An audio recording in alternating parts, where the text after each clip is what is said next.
in Module 2, remember, study Unit 1 is what you call knowledge contributions. It is called knowledge contributions. It is about raising issues, thinking creatively about the contribution that Africa has made to civilization, to culture, to knowledge, to science, to art, to literature throughout the world. So in order to move on there, we must move on the basis of the fact that we think Africa has contributed to knowledge. Are you together with me? Do you think Africa has contributed to knowledge? What do you know Africa has contributed to knowledge? Like what? Literature.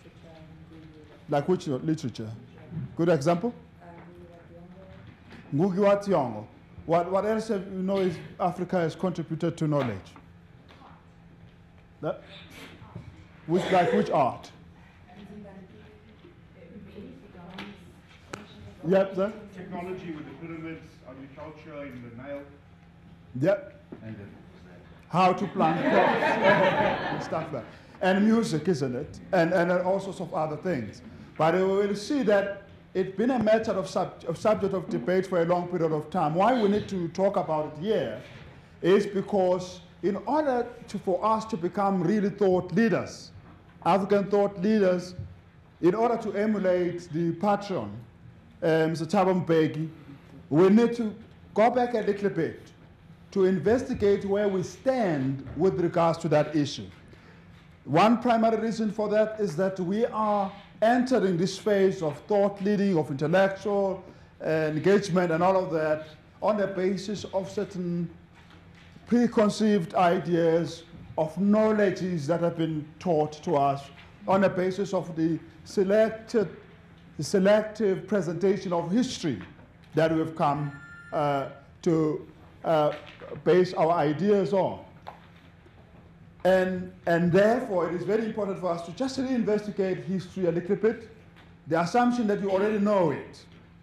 But the idea is that let us kind of look at what critical debates in history we need to revisit in order to interact with this kind of ideas that we need to interact with later on. Let me begin with this. You have in your tutorial letter a number of readings. One of the readings is this. It's by a guy called Martin Benal. You remember that? Or you haven't read your thing? It's called Black Athena. What Martin Benal tried to do was to trace the roots of Western civilization. The common thing for an Afrocentric initiative to do is to demonstrate the origin of African civilization and African thought vis-a-vis that of the West, isn't it? In order to counterbalance the narrative, then you have to discover that there was something from Africa. Is that it? But Benal does something slightly different. He tries to show that Western civilization comes from Africa. Yeah. He tries to show that Western civilization that many radical Africanists have tried to reject actually comes from Africa, but was appropriated by the West. That's what he wants to show. He wants to invent the knowledge as we know it. So in this book, it traces the origin of the earliest, what we call classical Western civilizations. Somebody come to fix the lights because we received the request that maybe the lights need to be the mic here so we can see better.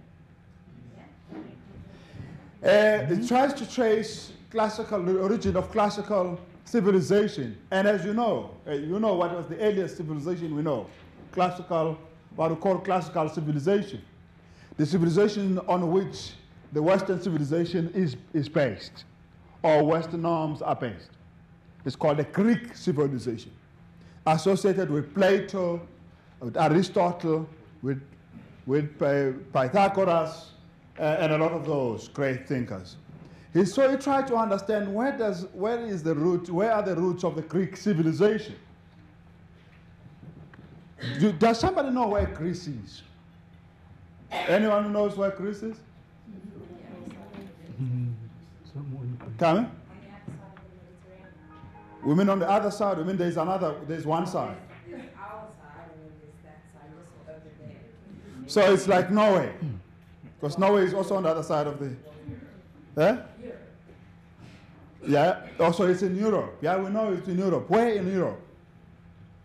What part of Europe? Does somebody know? Yep. Pardon?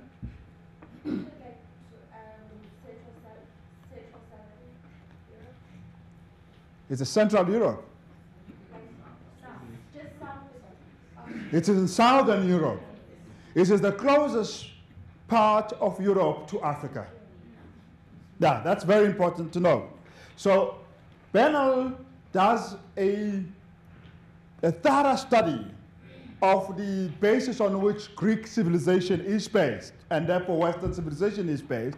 And he suggests on that basis that the idea that Western civilization or Greek civilization comes from Central Europe, where Germany, France are, is false. It discovers that the Greek civilization, which is the foundation of Western civilization, actually does not come or derive from the cultures of Central Europe. That is an amazing statement to make, because it undoes everything about what we call Western civilization.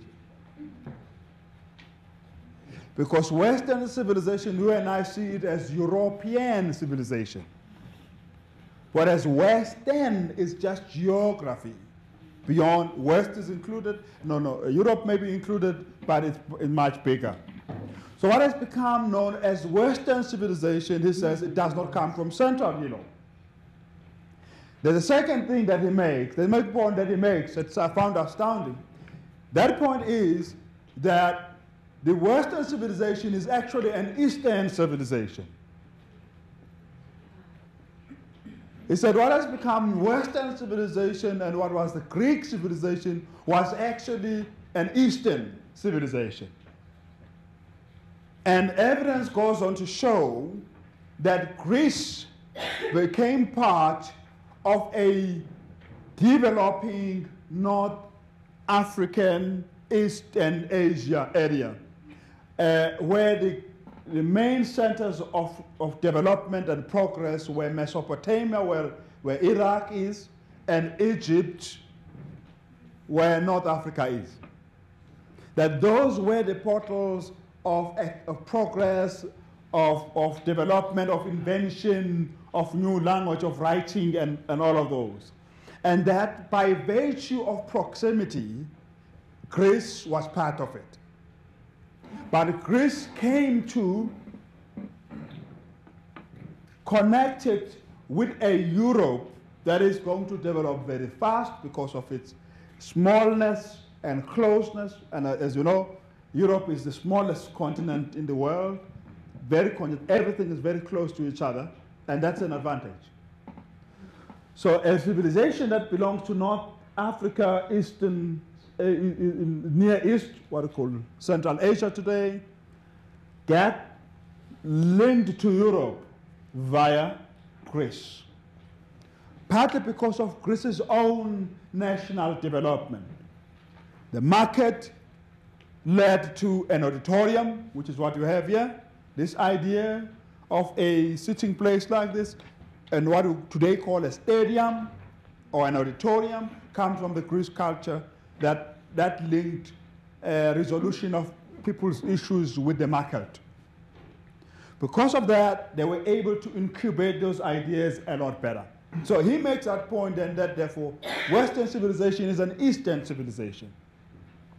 Then he goes on to show that actually what Westerners did was to appropriate an Eastern culture. Yeah. Like if I ask you, whose jacket is that? Yeah? Whose jacket is that? It's yours, John. We don't know who it is. My dear, whose jacket is that? It's my jacket. Yes. But did you make it? No. What did you do? You bought it. Another word for buying is appropriate. Is that not so? You appropriate it. But if you appropriate a lot more and send them out, what's your name, by the way? Mampaho. So if you take that and take a number of other jackets and move them out, whose jackets would people say these are? Mampaho's jackets, isn't it? But are they yours? You bought them, and therefore they are yours. But are they invented by you? Are they made by you? You simply had the means to buy them. So that's the logic that Bernal suggests. That it be Western civilization by appropriation, but not by origin and content. So the term ex oriente lux was then invented to demonstrate that. So then on that basis, then it says, what was actually North African, which had spread to Mesopotamia through traders, which is where Iraqi, then became known as Western civilization, when actually it is an African civilization exported to the world. When the Arabs exported it to Iraq, they didn't call it Arabian civilization, because it says they had no arrogance of ownership, and partly because they did not have to appropriate certain civilizations, but they had a civilization of their own, which was based on architecture, on decoration, on design of houses and all of those kind of things. But the Europeans had to, because they did not have a design of their own. Because they did not have a design of their own, they could appropriate this civilization, which others had moved. The Nilotics, the people of the Nile, had moved it south all the way to what we call DRC today. The people of Arabian origin had moved it to Mesopotamia. And the people of Aryan origin had taken it to the north of India. And the people of Central European origin took it to Europe, where there was a big empire, what there would be a big empire later called the Roman Empire, and they didn't call it African, they called it their own. So he makes that point. I don't know what you think about it. So therefore, there is it makes a point that there's a there's discernible traces of Egyptian, Indo-Eastern origins of what we call a Western civilization. He therefore advises Afrocentrists not to surrender their civilization to the West by calling it Western civilization in order to reject it. He says, rather appropriate it and say, well, you have simply refined what was actually invented by us. You simply appropriated what was actually our own. Clear evidence. What is this called? Paper. It comes from the word papyrus, and papyrus is Greek. The first rule in mathematics, what is it called? Everybody knows it. The rule of Pythagoras. Who is Pythagoras? He's a Greek guy. Where did he study? In Egypt. Plato, Aristotle. Where did they all study? In Egypt. So what they became known, ideas that became associated with, where did they get them? In Egypt. Where are they from? Greek. So where do ideas belong? Where they come from or where they got from? Yeah? Yeah. So if you come from Mpumalanga and you came to Nisa and you started great things, are the ideas you have are from Mpumalanga? Not to me. I always go back to where I come from and say, they are my ideas because Yeah. And the origin is Pumalanga, where you come from. I'm saying if you are from Pumalanga, do you say the origin is Pumalanga? No.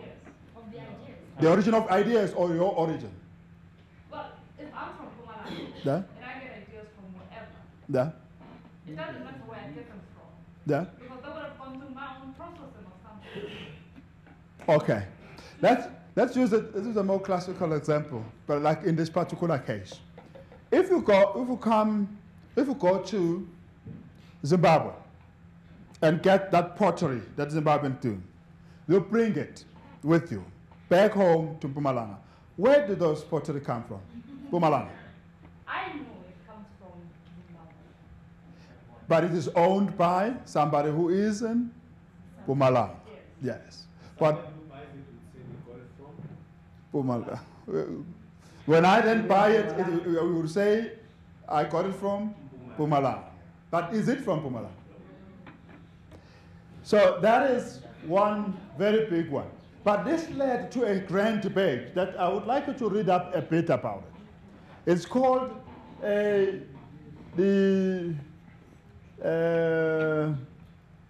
a word for it, or the Black Athena, the great debate of the Black Athena. On the one side, it's those who believed in the idea of a Black Athena, this idea that the Greeks borrowed from the Egyptians, because evidence could be shown in the Greek writing, in the Greek language, in all that became Greek could be traced back to Egypt. Egypt did not have the means to take it to the world. Whereas on the other side, you had those who said not out of Africa. Led first by a lady called Mary Lefkowitz, who wrote a book, Not from Africa, in order to counter the ideas that Bernal had made, which was, say, from Africa, through Asia, but from Africa.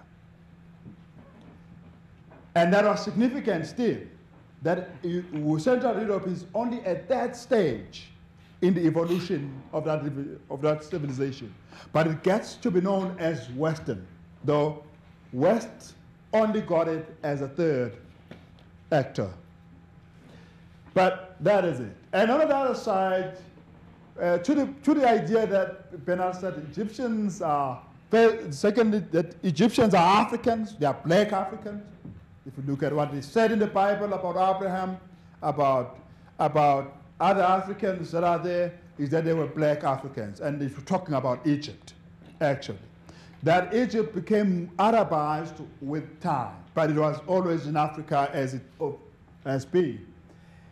And the Out of Africa school of thought says, no, Egyptians have never been African.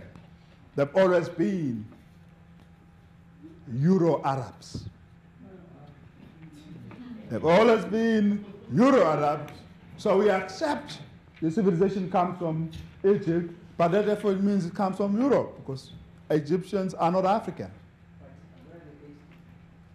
So that's what they say. You say the whole thing comes from Africa. They say the whole thing comes from Europe. The story goes. It goes on and on and on. We don't have to go through it. But some of the people that have propagated this idea of a black antenna provided lots of evidence, looked at paleoanthropological records and stuff like that. People like Ivan Sertima, Theophil Obenga, Charles Finch, all very well-known scientists, very respected in the world. And Mulefi Asante, I'm sure you know that one. And then Mulefi Asante says this thing later on. He says, in no other civilization do self-regard, self-congratulation, and denigration of the other feature like in the Western civilization. And then he says, this is precisely the reason why a civilization that did not quite belong to them, they were able to appropriate it to the point where they excluded the originators of the civilization. Because it was just their culture. It was just their outlook to life. in a similar way that you can have an outlook of the Chinese, of the Indians, of the Europeans, and so on, of the other people, and so on and so on.